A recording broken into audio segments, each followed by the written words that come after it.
De retour avec notre invitée, Sylvia Ribeiro. On a commencé à parler des victimes, on a parlé un peu de dénonciation, victimes malheureusement à long terme, on a parlé du toutou. Vous avez mentionné le mot pétition à quelques reprises. Et hors d'onde, je vous disais que j'allais vous le demander. 52 000 signatures de cette pétition-là. Quelle est la demande de la pétition? Quel est l'objet de la pétition où il y a 52 000 signatures? Alors, il y a deux pétitions, en fait. Une qui s'appelle « Justice pour les enfants agressés et assassinés ». C'est une pétition web qu'on signe très facilement. Vous allez sur mon site Internet, vous la trouvez immédiatement sous le titre de ma publication « Né en enfer ». Alors, cette pétition-là, elle a 10 points très, très précis pour protéger les enfants, pour qu'il y ait une justice pour eux, pour que notre système judiciaire se trouve un gros bon sens. Et ce sont 10 points mûrement réfléchis avec l'expérience que j'ai de notre système judiciaire. Alors à ça, c'est ajouté, on a presque 53 000 signataires très bientôt. Alors le point 1, je l'ai ajouté aussi dans la deuxième pétition que j'ai créée vendredi dernier, en fait, pour la chaîne ADR et pour les personnes, les familles des enfants disparus et tous les enfants disparus.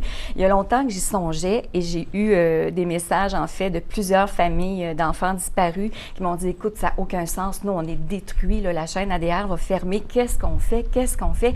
Alors, j'ai ajouté un volet à la pétition, mais c'est une pétition unique aussi. Je l'ai mise en rose sur mon site Internet. On a déjà en quelques jours tout près de 400 signataires et ça va s'additionner encore.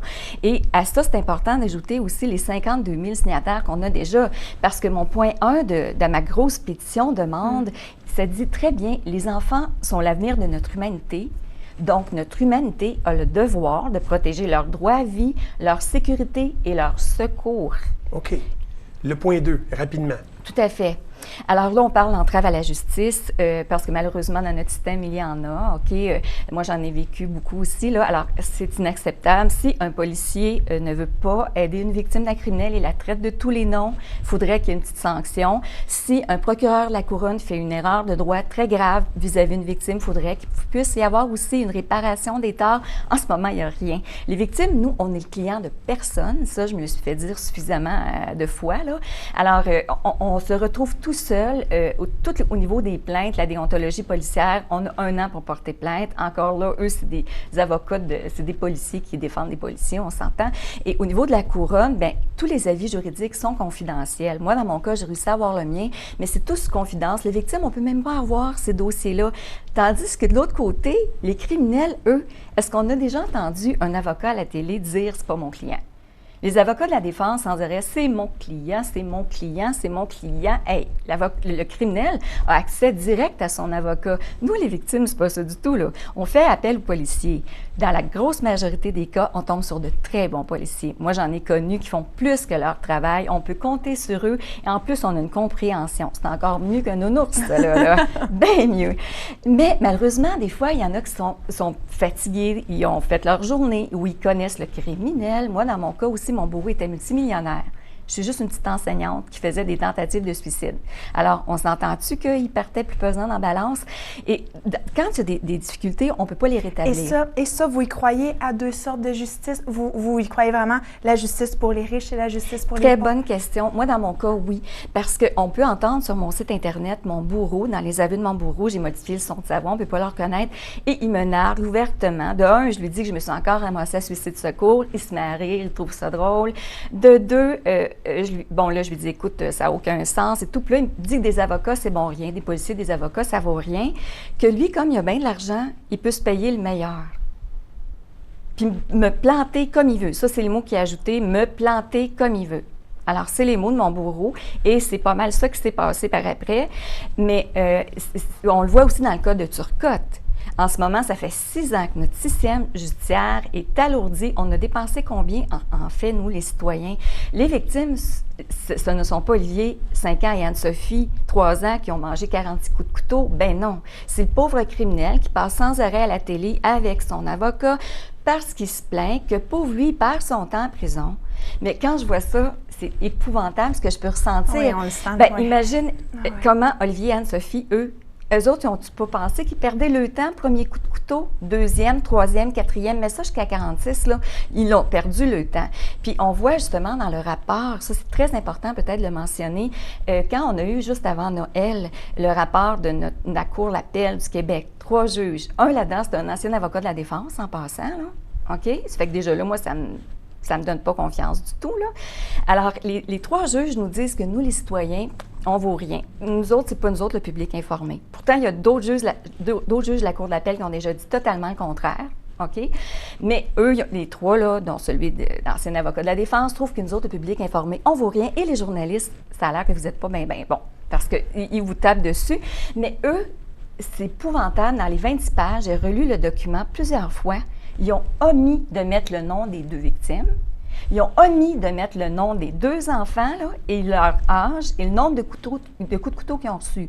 Au moins, les journalistes ne sont peut-être pas informés comme les juges du Québec. Sauf qu'eux autres, ils se souviennent du nom des 2 enfants, ils se souviennent de leur âge et du nombre de coups de couteau qu'ils ont reçus.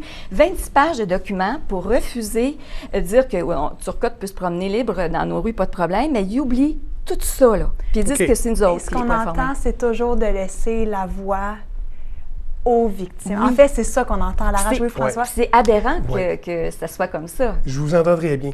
Je ne veux pas vous limiter dans votre propos. Malheureusement, pour nous, le temps de l'émission est limité.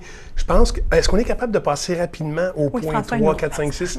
Parce que c'est intéressant pour les gens qui l'entendent. Le point 3. Rapidement. En fait, c'est pour demander que aussi ce soit diffusé dans un cas où Turcotte, ça vient de Maître Marc Bellemare. En fait, quand il y a un procès aussi grave que Turcotte, il faudrait que les gens puissent le voir à la télévision. Dans le point 4, respecter les objectifs déjà de notre code criminel, les articles 718 et 718-01 concernant spécifiquement les enfants victimes. Le point 5, ça c'est mon préféré, disons point 5b, c'est que finalement, la folie s'ajoute au crime qui est commis. Moi, mon bourreau, il était fou. Ça, effectivement, il y a des problèmes de folie et je considère que tous les criminels le sont. Sauf que pour une victime, là, c'est pas un facteur atténuant, ça. C'est aggravant. C'est 2 fois pire parce que tu ne sais jamais quand il va frapper, tu ne sais jamais de quelle façon il va le faire. Alors, ça existe déjà en Alaska. Depuis 1982, il y a une sentence déterminée pour le criminel. En plus, il est suivi par un psychiatre. Ça règle tout le Donc, en fait, qu'il soit judiciarisé, donc, mais avec un suivi quand même psychologique. Parfait. Puis il ne pourra plus jamais s'en servir en disant « Moi, je suis fou, pauvre de moi ». Parfait. OK. Suivant. Alors, le numéro 7, c'est que les clients deviennent directement clients. Au niveau des victimes, on devient le client direct de la couronne. OK? Que ce ne soit plus des documents confidentiels, que nous, on ait le droit de voir tout le dossier au grand complet. OK. Le numéro 8, qu'il n'y ait plus de prescription pour dénoncer concernant les enfants. C'est ridicule. Un enfant, ça ne sait pas parler, ça ne sait pas s'exprimer. Moi, j'ai eu la chance de faire des études universitaires. J'étais première de classe partout. J'ai pas été capable de me faire comprendre. Est-ce qu'il y a une prescription pour... Oui, un paquet. Ah, ben oui, il y a plein de prescriptions pour des crimes. Là. Un enfant qui voit justement quelqu'un se sortir les parties génitales, il peut dénoncer, mais la personne, elle va passer à travers le système. Quand ce sont des petites offenses aussi, souvent les juges considèrent que c'est pas bien grave, ça. Il y a même des absolutions inconditionnelles qui existent. OK? Si sa première offense est tout petite, c'était pas si grave que ça, pauvre lui. Puis la victime, qui a tout fait ce travail-là pour dénoncer, elle se retrouve avec quelle protection? 0. Au niveau aussi, numéro 9, c'est que toute personne qui est témoin, tous les adultes qui sont autour de ces enfants-là, devraient être tenus vraiment très, très responsables s'ils se taisent. Un enfant ne peut pas parler, n'est pas capable de dénoncer. Et s'il y a un adulte qui est témoin des choses, puis là, pour ne pas faire de chicane dans la famille, là, il n'en parle pas. Ça, moi, je trouve ça effrayant. Effrayant. Les enfants se fient, ont confiance aux gens autour d'eux, puis ils perdent cette confiance-là à la fin. Et le numéro 10, c'est que considérer que l'entrave à la justice est criminelle. Un policier ou un procureur de la couronne qui détruit le dossier d'une victime, il devrait avoir des grosses conséquences. OK. C'est clair. Ça a le mérite d'être clair. Les gens le savent maintenant. Oui. Après avoir... À moins que Magali... Non, vas-y. OK. Après vous avoir entendu, on en sait un peu plus sur votre histoire, on en sait un peu plus sur ce qui s'est passé, on en sait un peu plus sur ce quoi vous militez, la raison pour laquelle vous militez, parce que vous êtes une militante, vous le dites vous-même, je pense. Oui. À travers toute cette horreur, vous êtes quand même là aujourd'hui, vous avez de l'espoir, vous avez des projets de vie, quels sont-ils? Écoutez, moi, je suis enseignante de métier. En fait, je suis chanceuse parce que je travaille avec les enfants et les adultes aussi. J'enseigne le chant, le piano en cours privé chez moi depuis 30 ans. Et je travaille avec les enfants tous les jours. Je veux leur laisser un monde meilleur, tout simplement.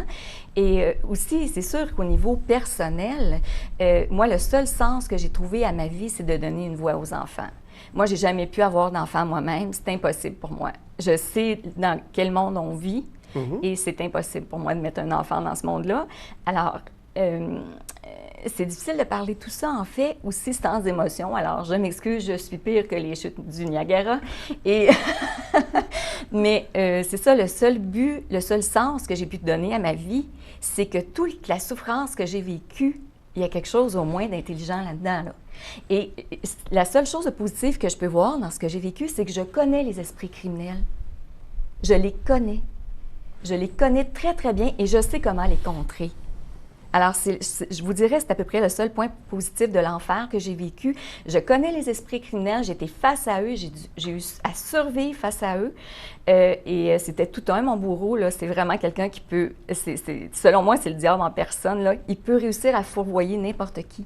Le mettre dans sa poche, il fait du délire religieux aussi. Alors, il peut convaincre n'importe qui de sa bonté, mais moi, je le sais, ce qu'il a fait. Je l'ai vu, je l'ai ressenti, je l'ai subi. Alors, je connais les esprits criminels, je sais comment les contrer et je vais parler tant qu'on va me laisser parler. Madame Ribeiro, merci infiniment d'être venue nous voir. Merci à vous. Merci à vous. Et on laisse en fait l'adresse Internet, donc www.sylviaribeiro.com. En fait, sur votre site, on trouve les pétitions, on trouve également votre dossier de presse, Tout à fait. donc vos entrevues que vous avez accordées, également plusieurs dossiers. Vous écrivez aussi beaucoup. J'aimerais supplier les gens de signer votre pétition pour votre station. C'est la pétition que j'ai mise en rose, Oui. Soutenez en enfer. C'est notre priorité. C'est pour ça que j'ai fait 4-5 heures de route aujourd'hui, que je me suis levée à 5h30.